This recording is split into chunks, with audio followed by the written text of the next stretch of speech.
Alors, quelle méthode pour apprendre efficacement ces cours? Monsieur, bonjour. Bonjour madame. Alors, il y a une Voilà. formule magique. Effectivement, une petite introduction. Très bien. On sait très bien que tous les élèves et étudiants doivent sans cesse assimiler de nouvelles connaissances. Il y a certaines formules, certaines définitions qui doivent être retenues pour toujours parce qu'elles vont être utilisées dans la vie pratique ou encore dans la suite de la scolarité. Donc il est impératif pour les élèves et étudiants de savoir utiliser la bonne méthode, d'acquérir même de la méthode, de savoir organiser le travail, mais aussi de savoir le mode de fonctionnement de la mémoire pour pouvoir donc optimiser, j'allais dire, les différentes méthodes de travail. Et puis, bien évidemment, pouvoir améliorer aussi ses performances mémorielles. Voilà, d'ailleurs, c'est pourquoi nous en parlons aujourd'hui. Parce que parfois, on peut apprendre un cours et on a l'impression que ce qu'on apprend entre par une oreille et aussitôt ça sort par une autre. Ah, franchement. Voilà, ça arrive très souvent avec les élèves, alors qu'ils savent dès le départ déjà qu'ils ont appris leur cours, qu'ils ont appris leur cours, qu'ils le savaient déjà dès le départ. Ils arrivent en classe devant leur feuille ou devant l'enseignant, ils ont oublié déjà tout ce qu'ils ont appris. Voilà. Donc, Alors, le schéma que l'on a là, en fait, ça, c'est le schéma des différentes étapes de la mémorisation. Voilà, la mémorisation, qui est en fait l'un des éléments essentiels en matière d'apprentissage, renvoie à trois principales étapes. Il y a d'abord ce qu'on appelle, selon les spécialistes, donc, la mémoire sensorielle. Donc, il y a une information qui nous parvient à travers nos différents organes sensoriels, soit par la lecture d'un exposé ou par l'écoute d'un exposé. Donc, l'enseignant dispense le cours. Et cette élément, ou du moins je dirais cette information qui a été donc recueillie par nos organes, sera donc transmise à la mémoire qui est dite du travail. C'est cette mémoire-là en fait qui est d'ailleurs limitée et qui ne va pas au-delà de 90 minutes, 1h30 donc. C'est cette mémoire-là qui va analyser l'information à son arrivée. Donc l'élève, en apprenant son cours, il a jusqu'à 1h30 pour pouvoir mémoriser normalement son cours si sa mémoire de travail est en exercice. Et c'est la mémoire de stockage qui est en fait le dernier élément, donc la dernière étape de mémorisation, qui va retenir cette information-là après avoir eu donc une bonne perception, après une bonne attention, après également de la motivation. Donc si la bonne perception n'y est pas, si l'attention non plus n'y est pas, ou encore si la motivation n'y est pas, il n'est pas évident qu'on puisse retenir ce qu'on apprend. Voilà. alors, ce qui nous intéresse fondamentalement, c'est la mémoire de stockage. Tout à fait. Mais comment est-ce qu'on active ce tiroir là Alors, si tout de suite, je prends un exemple banal, hein, si tout de suite je vous demande par exemple de décrire l'image qui se trouve au recto d'un billet, ne serait-ce que de 2000 francs ou 2000 francs, sans le vérifier bien sûr au préalable, je ne pense pas qu'on puisse être capable de le faire. Parce qu'on n'a jamais prêté attention à un tel billet, que pourtant on utilise tout le temps. Voilà.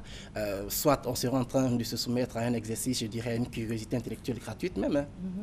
Parce que le problème, c'est qu'il n'y a aucune attention. On n'a jamais prêté attention à un tel billet que pourtant on utilise tout le temps, tout simplement parce qu'on ne soupçonne pas un faux billet. Cet exemple-là illustre très bien ce qu'il faut en fait pour pouvoir mémoriser. Donc il faut une bonne perception, ce que je disais tout à l'heure. Il faut également de l'attention pour s'assurer que c'est un bon billet. Il va falloir donc regarder les différentes images, regarder les différents codes pour s'assurer que c'est un bon billet. Donc il faut de l'attention. Et puis il faut de la motivation. Parce qu'au contraire, si vous êtes au chômage et qu'on vous dit tout de suite que vous avez obtenu 500 000 francs à une loterie et que vous devez passer récupérer cet argent dans un lieu que vous ne connaissez pas et dont vous n'avez jamais entendu parler, je pense qu'il n'est pas évident que vous oubliez cet endroit-là, même si vous n'en avez jamais entendu parler. Il n'est pas évident que vous puissiez oublier. Donc c'est là en fait un problème de motivation. Il faut qu'il y ait derrière une motivation. Donc d'abord une bonne perception, ensuite de l'attention, et puis en dernier lieu de la motivation. Sans cette dernière, ce dernier aspect, il n'est pas évident de mémoriser. Voilà. Donc l'élève doit avoir une motivation derrière le cours qu'il détient, derrière l'apprentissage qui se fait à l'école et à la maison. D'accord. Mais quand je vous écoute parler, on a presque envie de l'élargir au-delà de l'élève, de l'étudiant, dans la vie de tous les jours. Oui, dans la vie de tous les jours. En fait, c'est le fonctionnement, je dirais, ordinaire, je dirais pas ordinaire, mais je dirais plutôt le fonctionnement de tous les jours, de la mémoire. C'est comme ça que ça fonctionne un peu partout, dans tous les domaines. C'est pas seulement dans le cadre scolaire. Mais les élèves déjà devraient, les élèves et étudiants, bien sûr, devraient déjà comprendre un peu comment ça fonctionne. Parce que l'élève peut passer tout le temps assis derrière son cahier, en train d'apprendre ses cours, et au dernier moment, il a fini d'apprendre son cours, il constate en fait qu'il n'a rien retenu. Et donc, là, le problème, c'est que très souvent, on se dit qu'il faut passer 3 heures de suite ou 4 heures de suite à bosser son cours. Mais le mieux, c'est de pouvoir espacer les moments d'apprentissage. Il est préférable de faire peut-être 3 fois 1 heure ou 3 fois 1h30, plutôt que de passer 3 heures de suite comme ça à apprendre son cours. Parce qu'en pratique, En le faisant ainsi, en apprenant son cours de façon espacée, on serait en train de, je dirais, consolider les informations qu'on a acquises. Et ces informations vont maintenant se stocker dans la mémoire de stockage. C'est ainsi qu'on peut donc retenir pour longtemps les informations qu'on a acquises et à l'école et à la maison. Il faut quand même aussi pouvoir relire ces cours le soir même, lorsqu'on rentre à la maison. C'est très important parce que c'est le même jour qu'on peut se rappeler les différentes explications de son enseignant. Au-delà, on pourrait ne pas s'en rappeler. Donc quand on apprend le cours, il faut pouvoir donc se rappeler les explications, les différentes notes qui ont été prises pendant le cours. Et c'est ainsi qu'on peut se rappeler de toutes ces informations-là. D'accord. Et c'est à partir de quel âge qu'on peut faire cet exercice? Déjà à partir du collège, ça peut se faire, mais puisque les différentes méthodes, ou je dirais les différentes politiques éducatives changent, à partir de la seconde déjà, c'est une politique éducative qui est carrément différente de celle appliquée à l'école primaire, de celle appliquée au collège. Donc ce que nous disons aujourd'hui s'applique particulièrement aux élèves qui sont soit en seconde, soit en première, soit en terminale. Voilà. Vous avez donné un élément fondamental qui pourrait concourir à mémoriser, à stocker l'information. Oui. Vous avez parlé de motivation. Tout à fait.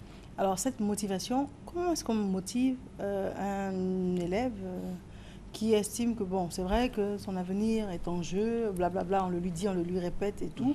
C'est vrai que ses parents font tout ce qu'ils peuvent, ses parents le lui répètent, on se prive pour toi, tout ça. Tout ce qu'on te demande, c'est de travailler, c'est vrai. Mais parallèlement, il a sa réalité, il a son monde qui n'est pas forcément le même, il ne réalise pas forcément les enjeux. Et il peut manquer de motivation parce qu'il estime qu'on le fatigue et que bon, c'est pas s'il n'est pas si nul, mais on lui met trop de stress. Alors, qu'est-ce qu'on peut dire ou faire pour susciter cette motivation? Tout à fait. Généralement, lorsqu'on parle de motivation au niveau des élèves ou étudiants, on se dit tout de suite que c'est les parents qui sont les premiers concernés. Mais à l'école, déjà, il faut que l'enfant ait de la motivation. Quand à l'école, l'enfant ne sait pas à quoi ça sert un cours, le cours de mathématiques, à quoi ça sert, et qu'il se dit qu'il doit seulement étudier pour obtenir de bonnes notes, c'est difficile quand même de pouvoir être motivé. Il faut qu'ils comprennent, et ça c'est le rôle de chaque enseignant, il faut que chaque enseignant puisse dire ou expliquer aux élèves les différents objectifs des cours qui sont dispensés. Quand l'élève connaît l'objectif et qu'il sait que ça va le suivre durant toute sa scolarité et qu'il sait que ça lui sera demandé ou que ce sera important dans sa vie de tous les jours, alors il a quand même des raisons d'avoir de la motivation pour apprendre ce cours-là. C'est très important. Donc déjà à l'école, il faut qu'il connaisse les objectifs et qu'il sache qu'il n'apprend pas le cours seulement pour obtenir ou pour un devoir ou pour une interrogation et juste après on oublie l'information. Les élèves qui réussissent généralement mieux à l'école, c'est des élèves qui se rappellent tout ce qui a été fait depuis le début. Parce qu'à l'école, en fait, c'est ça. C'est des cours qui sont revus et approfondis au fur et à mesure.